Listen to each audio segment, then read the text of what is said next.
guys, I am so glad to be here with you. I originally was going to talk about Black feminism, and I'm still going to talk about that. That's going to be the next video coming up. But I was watching the ESPN OJ Made in America documentary, and that just fucked my whole shit up.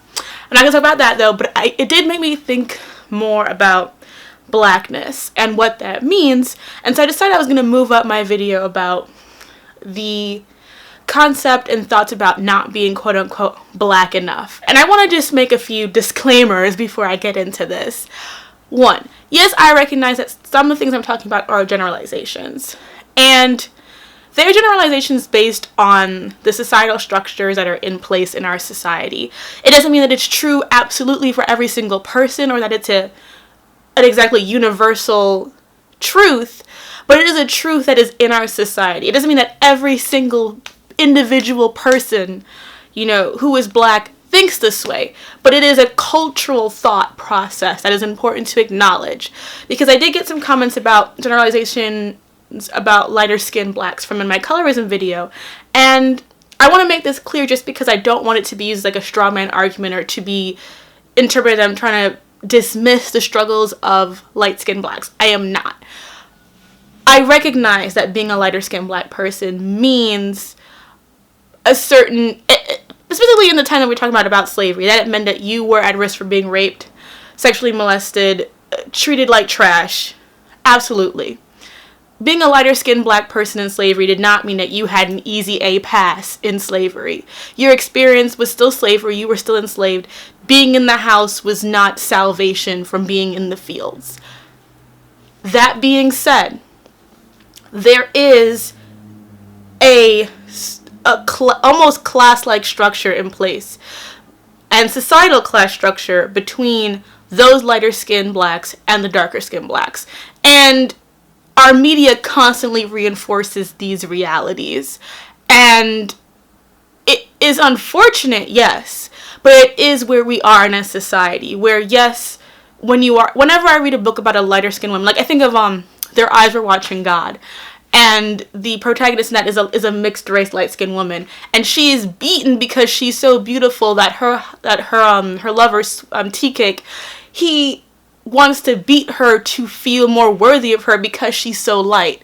And that's sort of the strange place that lighter skinned people occupy in our society. It's this idea of these lighter skinned women being beautiful, being so ethereal, that other men and Black men need to break them or beat them or abuse them to not let them have any confidence in their beauty.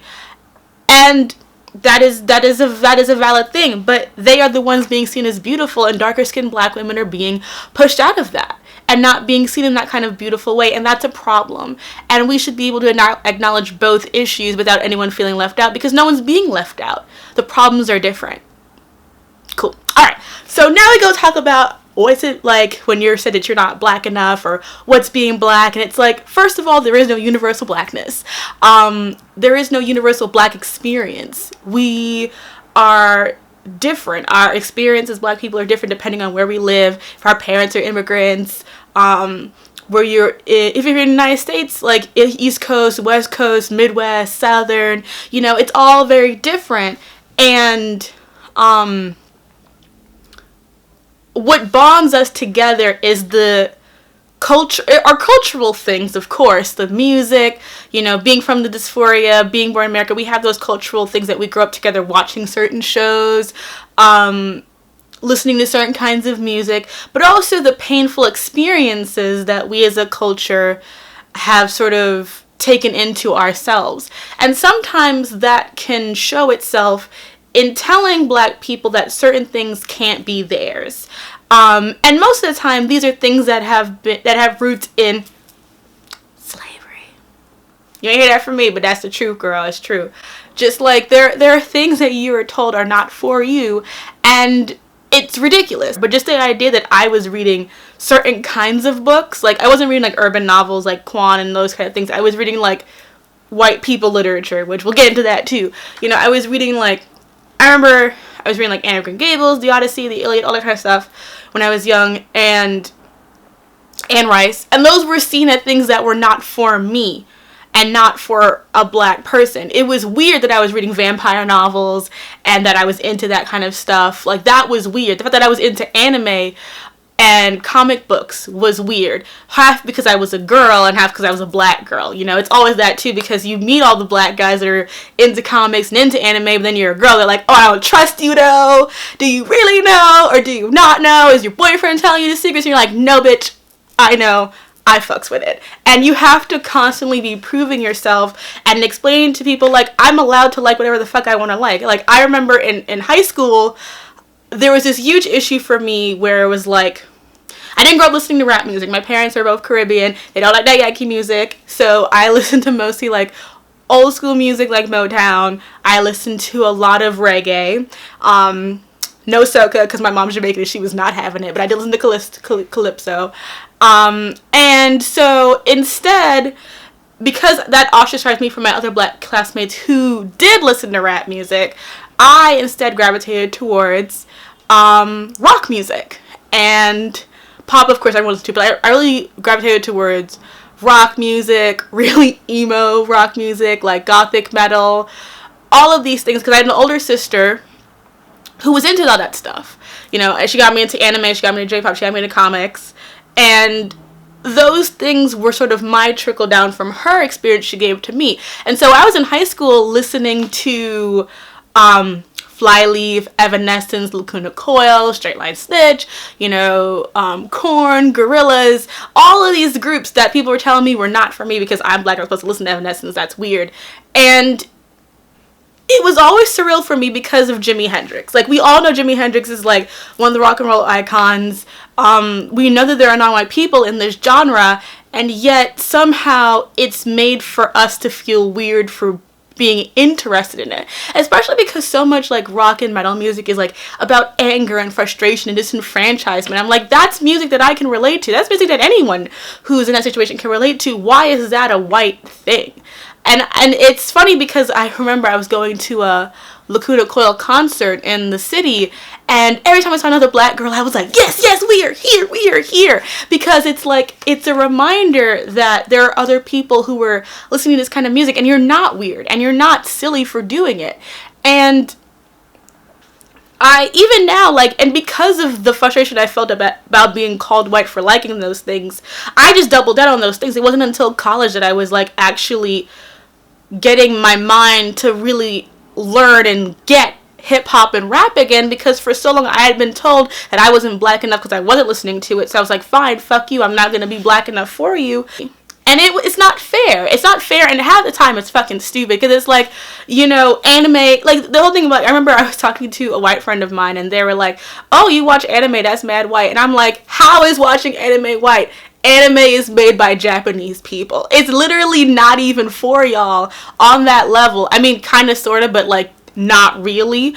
And yet somehow that became a white thing. Like, I'm not white, like, black people can't watch anime. Why the fuck not? Like, it's so bizarre because it doesn't make any actual sense. There is no reason why black people can't watch anime. Like, the thing about it too is, like, I grew up in like a family where like we were always watching wrestling. We were always watching like, my mother would watch Chong Yu-Fat movies all the time, Jet Li movies. All the like Once Upon a Time in China movies, like all of those things I grew up watching. I grew up watching Jet Li movies with subtitles at a very young age. So to me, that was never weird or bizarre, because I grew up with people who, like, they watched Chong Yu-Fat movies, they watched Jet Li movies, you know, that Jackie Chan movies. Like, I had Double Dragon, a super bad dub of Double Dragon that I watched all the time at my house, because that's what I grew up in. So it was never weird or abnormal. I mean, my mother would braid my hair while we watched the X-Files and Xena and Twilight Zone. So my mom, who is a dark-skinned black woman from Jamaica, I was like, you watch westerns, you watch sci-fi stuff, you went to the theaters to see Akira,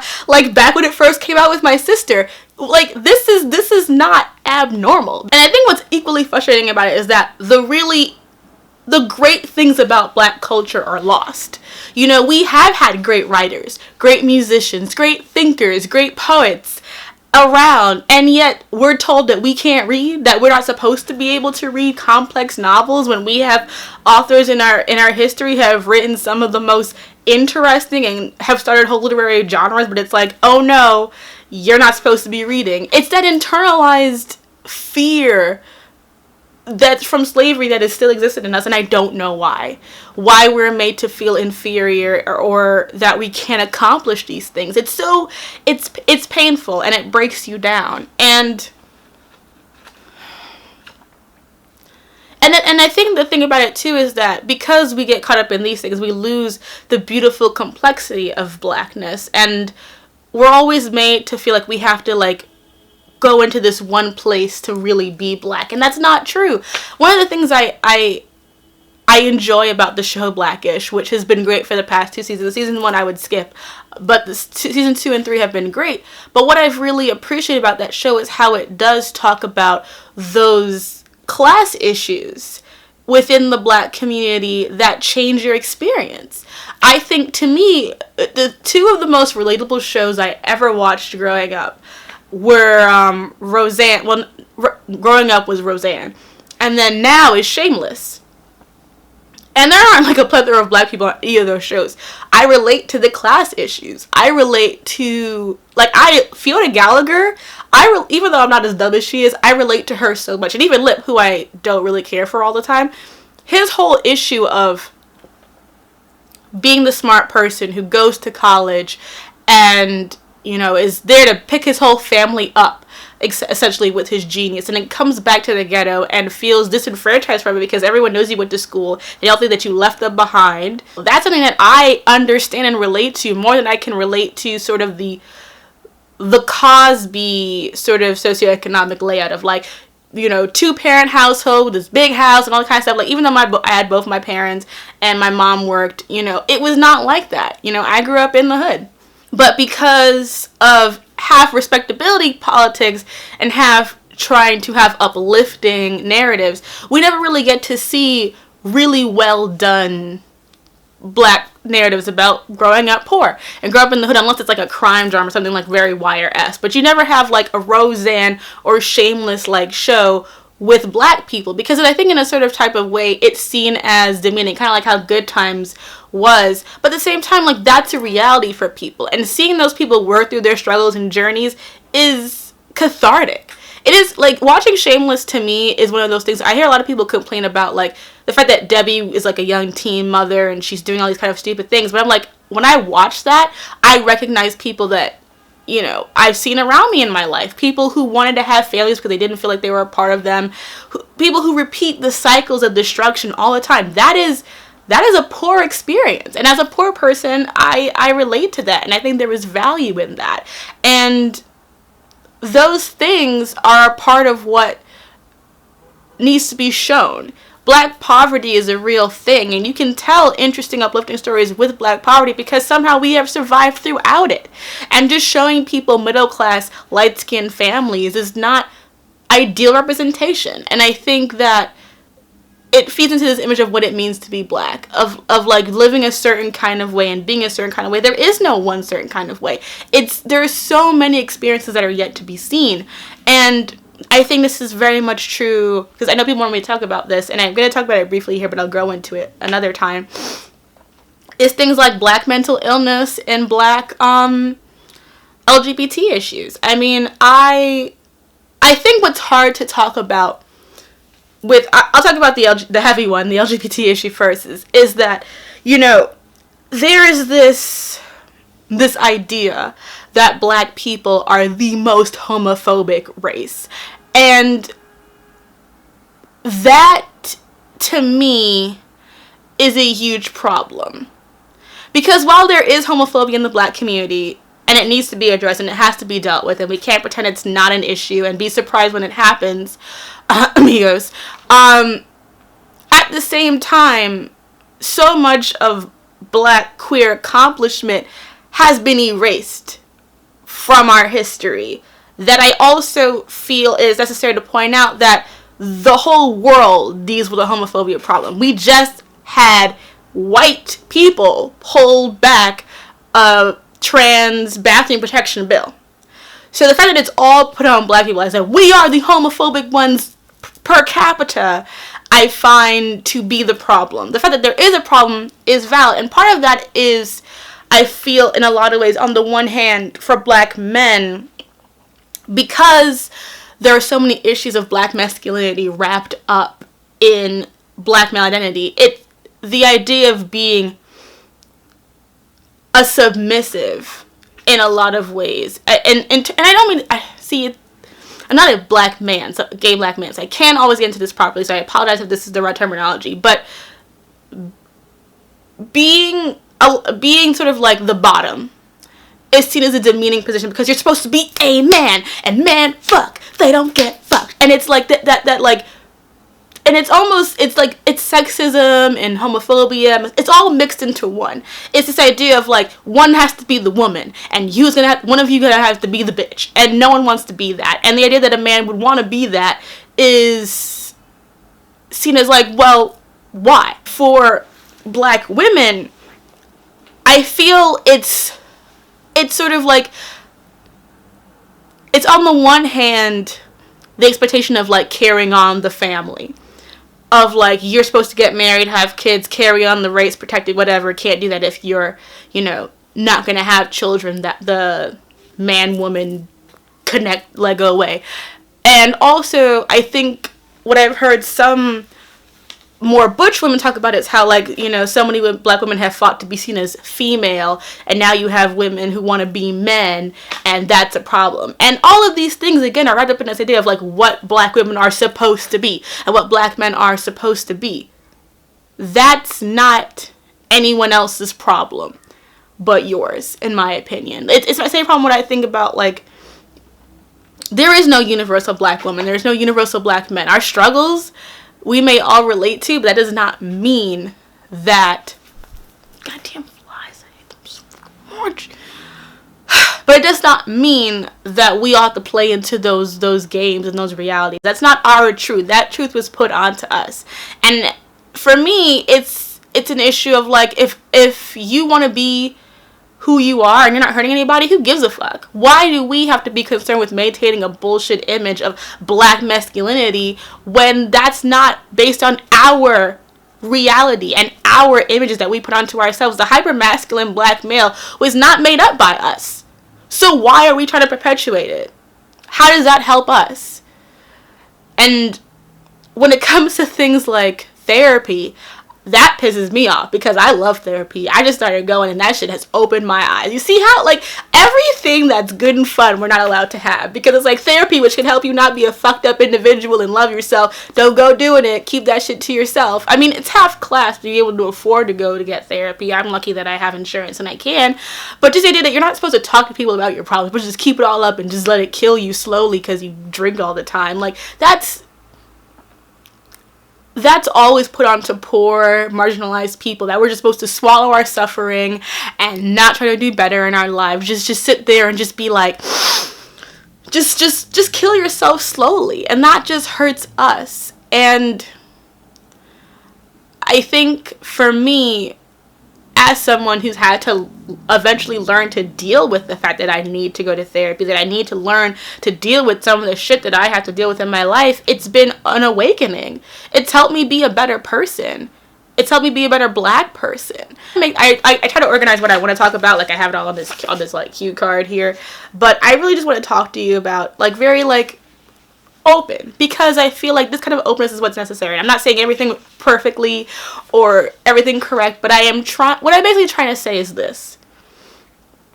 When you tell a young black person that because they like anime, because they like Nightwish, because they like, they're a Superman fan, not a Batman fan, because they like things, like, they like country music, which I also love. I fuck with country music. Carrie Underwood, Miranda Lambert, killing it. Love them. Miranda should have won that fucking Grammy. But, whatever. When you tell a young black person that because they like to do things that are fun for them, and tell them that those are white things and they're not black if you do those things, you teach them to hate being black. You teach them that the things that are fun for them, the things that make them feel good, the things that help them live in their reality are not black. They're just going to reject blackness, because that's what I did. I was like, well, if these things make me black, I'd rather be white then.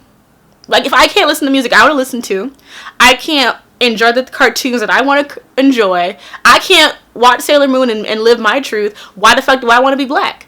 If me reading a book, if me watching anime and me listening to Hinder makes me white, then let me just be white then. Let me just do that. Why do I need to listen to rap? Why do I have any of this kind of stuff around me? You just push it away. Because it's like, then all of a sudden, you are separate from black society, and you think that you beat racism. You think, oh, you enlightened. You read books and shit, so people go treat you like you're not a nigga. But that's the thing that traps you, is that because people have told you that you're not black enough, you think, well, then I'm going to be white. And you think that white society is going to enjoy you because you know their stuff, and you like what they like, and they think you're one of the good ones. And then you get into the real world, and you realize what that means. That being called one of the good ones is not a compliment. You realize that what they're saying is that you are part of a group that is inferior, and you've just managed to get above them, but you're still inferior. And it took me so long to realize that, because even though I grew up with very black parents, and they loved me and they taught me to love black culture, black immigrants from different countries, they're a little shady towards African Americans. Like, cause it's different. And because in a lot of ways, if you're an older black person coming from the Caribbean, you view African American Yankee people in a negative way because you've been showed negative stuff by the media. I love my dad, but he's a Bayesian bougie man. He did this a lot for me growing up. And it created a thing where it's like, he was very much like, you have to be better than what you're seeing on TV. But what you're seeing on TV is not the whole truth, nothing but the truth. You know, it's a warping. And so what I've learned and what I've kind of had to reteach myself is that these are lies. That black people can read, want to read, have written books. That black people pretty much invented most music genres, so we should have all of it anyway. That anime isn't even made by fucking white people, and therefore they can lick my dick. And that me being bisexual and me having my mental issues, completely normal, because there are a lot of us that have those things. And basically, I've learned that I'm proud to be black, and I'm happy to be black, and I am more than black enough. And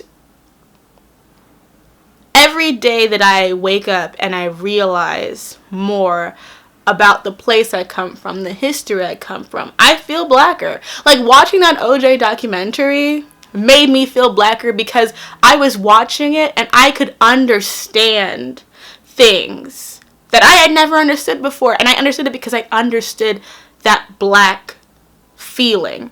That feeling of disenfranchisement. That feeling of happy at seeing someone else rise who was black, and also the sadness of seeing them fall and realizing, wow, you fucked up, and that makes all of us in a way look bad, and that's shitty because that's how our society is. And all those things are the reason why I wanted to do this video today. And I'm sorry it's not the best. The quality is great because I'm looking at it in the screen with my new camera and I'm like, oh, I look great. But I hope that anyone watching this who has been told that they weren't black enough because they liked something that was, you know, traditionally white, which is a bullshit statement. I hope that you didn't pull away from being black. And if you did, I hope that you find your way back to it. Because finding my way back to being black and blackness is an amazing thing for me. And I still have my white friends, my white people. I still like my white shows. But knowing my history and knowing that so much of what I've been told is bullshit. Every time I find a black person in comics, every time I find a black person who wants to make an anime, every time I find a black person who's written a text that's iconic, it all reminds me that it was bullshit. And the person who told me I wasn't black enough didn't know shit themselves. And that's the unfortunate reality, is that so many of us do not know the greatness that we have accomplished as a people around the world, that we believe that we are not capable of certain things. And we have to learn that that's not true.